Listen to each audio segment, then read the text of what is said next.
It's time to put some of the top wrestlers and some of the best known current storylines and/or angles to the pub test. Now, what is the pub test?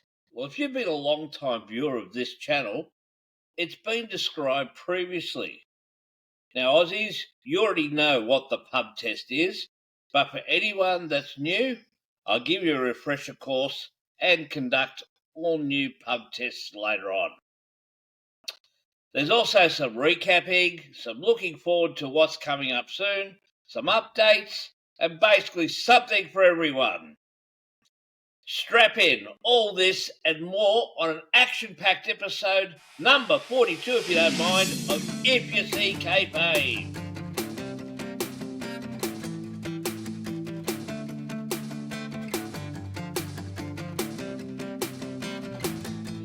G'day wrestling mates and welcome to episode 42 of If You See Kayfabe. I'm your wrestling mate from down under. I'm SouthernJoe. This show is charging towards the half century of episodes, and the show and this channel is growing.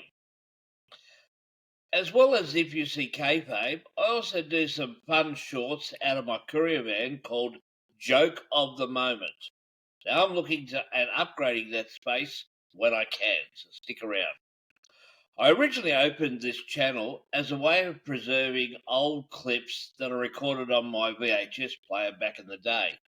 Those clips are here on this channel.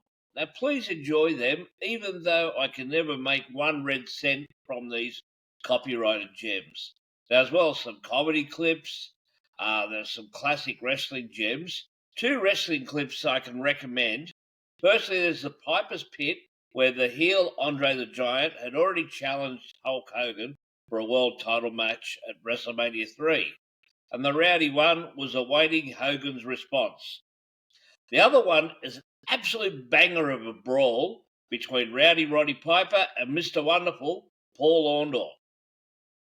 Now back to today, and please go to pwdownunder.com and read my latest article where I go all the way back through my 50 years plus of pro wrestling fandom.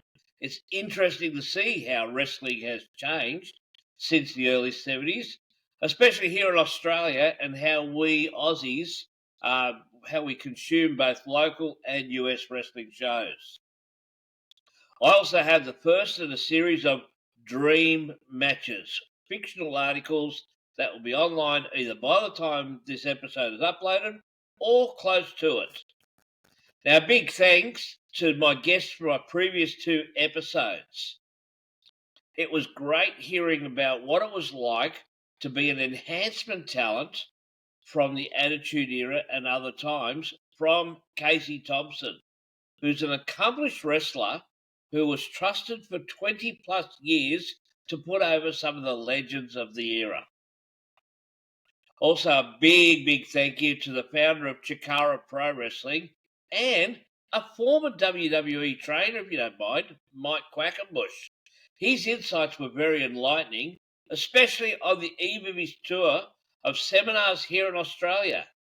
He has 3 sold-out sessions in Canberra and 16 sessions at Alpha Pro's wrestling training facility here in Melbourne, Australia. Now, this leads nicely to the 3 upcoming cards of my wrestling mates at Alpha Pro Wrestling. Firstly, Thursday, April 10, Alpha Pro will host Thursday Night Fights 6. It'll be headlined by a tag team bout of former foes Bison and Matty Wild, and check out my interview a few months ago with the Escape Artist as they take on Emilio Crow and Grumpy Uncle Rocco. Then on Saturday, April 12, there'll be 2 shows. Bison and Matty Wild will team up with Mike Manson, who's coming out of retirement, to take on Emilio Crow and Grumpy Uncle, who will be teaming with Heavy Set Violence Mike Weaver. This will headline the midday show, which is free, by the way, and it's a great lineup. Then another loaded card will be the All or Nothing 2, which will be the nighttime show, which will be headlined by my interview guest, Mike Quackenbush, who will challenge Adam Crow for the Melbourne Open Weight Championship. Tickets for the 2 nighttime shows start at $15 for adults and $10 for kids. There are also family packages as well. Go to the Alpha Pro Wrestling Facebook page for all the info you need. Now, before we go for some pub tests, got to say how much I love Easter eggs in promos. Case in point is CM Punk's promo recently on the SmackDown show emanating from London. After Paul Heyman tells CM Punk that his three-way match with Roman Reigns and Seth Rollins will main event WrestleMania 41, CM Punk says the following: "Thank you, London. Thank you, Chicago. And thank you, Louisville, Kentucky. Thank you to the WWE fans, and as corny as it sounds, thank you to the WWE Universe for standing by me." And he said a couple other things. But I believe thanking London wasn't just because they were there at the time. Long-time fans will remember the last time CM Punk was in London. He was with AEW for the All-In pay-per-view back on August 27, 2023. On that day, CM Punk wasn't picked up by anyone from AEW from the airport, even though he was a highly prized main eventer. Punk famously had to ride the subway tube just to get to Wembley Stadium for his pay-per-view bout with Samoa Joe.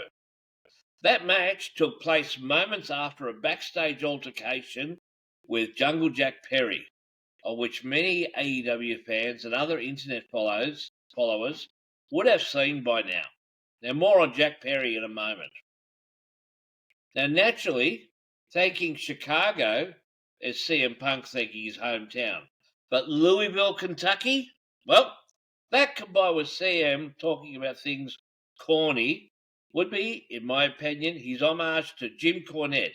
He of my favourite podcast, The Jim Cornette Experience and The Drive-Thru, who's been a staunch supporter of Punk's for a long, long time, especially during those roller coaster rides as the Elite and their gang thwart AEW owner Tony Khan's effort to improve his ratings and merch sales by massaging a great deal for CM Punk to return to wrestling after something like a decade away.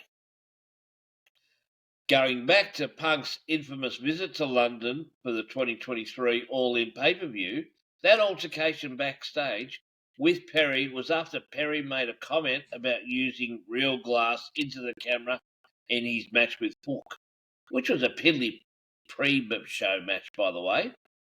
Now, that's when he slammed Hook into a car windshield. This was Perry bitching because various people didn't want Perry using real glass because of the potential for real injuries to occur on the previous episode of AEW Collision. Tony Schiavone, in his role as a senior manager of talent relations, and others, asked Punk to intervene, which led to genuine heat between Perry and Punk. Well, I hope little Jack Perry was watching what happened to Drew McIntyre. Although what got caught in Drew's eye ended up not being glass, it could well have been. While car windscreens are made of tempered glass and are not designed to shatter, they can still give off fragments. It's a lesson to gimmick things to minimize the chance of legitimate injury. Many people want to make sure they get proper WWE merch. Now, there are two ways this can be done, and I'll show them to you now. Now, see here, firstly, you can type in WWE in your search bar, go to the shop link, just like it shows in this demonstration. Or, in this demonstration, use this code and go directly into the shop itself. Yes, it helps the channel. Please use the code and help a wrestling mate. Okay, time for the pub test. For those that don't know or have forgotten from previous explanations, the pub test, which I believe our American fan friends have something similar called the sniff test, is basically any idea or person whose believability is universal. Hence, here's how I see some of the top stars as far as passing or failing the pub test. Let's start with the current AEW champ, Jon Moxley. I believe if, as a loner character and someone giving off a loose cannon vibe a la Brian Pillman, he passes the pub test that way. But this current faction of his, the Death Riders, does not pass the test. The entrances are sloppy and vague. The stories are convoluted, and it is not resonating even with the staunchest AEW audience. If Mox could go back to a more palatable version of his loner character, he would perhaps score better. In his former wrestling job, Mox was known as Dean Ambrose, and he was 1/3 of a dominant faction called The Shield. Now, while he won't be back in the WWE anytime soon, his two fellow Shielders, Roman Reigns and Seth Rollins, are doing big time business in the WWE. Roman does pass the pub test for me, but I don't buy Seth as a force to be reckoned with, so he doesn't pass the pub test for me. However, the angle Seth is currently in with Roman and CM Punk does pass the test due to the multi-layer feud between all three parties with their intertwined stories or their histories. The only other AEW wrestlers that pass the pub test for me are FTR, being that the skill and legitimacy-wise, they're still the best tag team in wrestling today. They just need to be presented properly. I can buy them as a team to beat the Hurt Syndicate, that being Bobby Lashley and Shelton Benjamin. These two have always been impressive. I saw Shelton here in Australia last year during Starcast Down Under, and he was very good. The Elite do not pass the pub test for me. The Bucks rely on their super kicks and don't wrestle very well. Perry and others are just lame ducks. The only Elite member that has any credibility for me is Kenny Omega. I know he has his detractors, but he has made a decent return to AEW after his long illness, and he's kept himself in good shape. Now, Swerve Strickland passes the pub test because his work is solid without trying to go overboard. The smallest guy that passes the pub test for me, well, it's not Orange Cassidy. His act is really getting stale, but it's Darby Allin. He genuinely has an indestructible aura about him. He reminds me of a cross between Scrat from the Ice Age movies and a little guy I went to high school with who was always a touch under 5 foot tall, but was never afraid of tackling the big 6 foot plus behemoth in rugby league because he was fearless in that sense, as he had proper tackling technique. Of course, CM Punk passes the pub test because he has backed up everything he said and drops truth bombs into his promos. I believe the WWE's biggest fail in the past decade as far as tests go is their failure to capitalise on the great work of my favourite wrestler, AJ Styles.